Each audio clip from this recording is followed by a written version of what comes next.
দেড় মাসেও ইসলামী ব্যাংকে পূর্ণাঙ্গ বোর্ড গঠন সম্ভব হয়নি। এদিকে বোর্ড না থাকায় ব্যাংকটির কার্যক্রম অনেকটাই ঝিমিয়ে পড়েছে।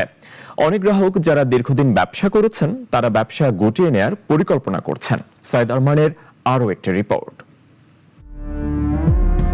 গত 14 জুন বেসরকারি খাতের ইসলামী ব্যাংকের বোর্ড ভেঙে দেয় বাংলাদেশ ব্যাংক। বোর্ডের দায়িত্ব দেওয়া হয় বাংলাদেশ ব্যাংকের নির্বাহী পরিচালক জহির হোসেনকে। এরপর থেকে তিনি একা ব্যাংকটির পর্ষদের দায়িত্বে, যা নজিরবিহীন। তখনই বলা হয় খুব দ্রুতই গঠন করা হবে পূর্ণাঙ্গ পরিচালনা পর্ষদ।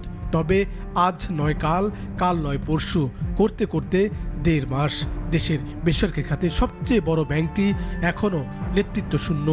বাংলাদেশ ব্যাংক চাচ্ছে যে একটা পূর্ণাঙ্গ বোর্ড তো অবশ্যই ইসলামী ব্যাংকের প্রয়োজন, তবে বোর্ডটা এমনভাবে গঠন করা হবে যাদেরকে নিয়ে স্বার্থ সংশ্লিষ্ট কোনো গ্রুপের পক্ষ থেকেই কোনো প্রকার আপত্তি উঠবে না। এই জন্য যাচাই বাছাই করতে হয়তো বা সময়ের প্রয়োজন হচ্ছে।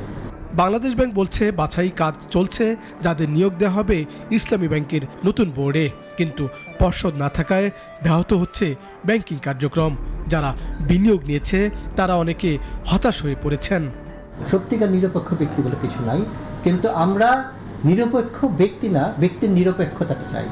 অর্থাৎ আপনি হয়তো বা চিহ্নিত কোনো একজনের সমর্থক, কিন্তু যখন আপনি চেয়ারে বসলেন তখন আপনি কারো প্রতি আনুগত্য প্রদর্শন করছেন না, আপনি বিবেক এবং আইন দ্বারাই আপনি কর্মকাণ্ড পরিচালনা করছেন। সংশ্লিষ্টদের সঙ্গে কথা বলে জানা গেছে ইসলামী ব্যাংকের বড় বড় অনেক গ্রাহক নতুন ব্যাংকে যোগাযোগ শুরু করেছে। তারা মনে করছেন ব্যাংকটি হয়তো আর ঘুরে দাঁড়াতে পারবে না, যা তাদের ব্যবসায়িক ক্ষতির কারণ হবে।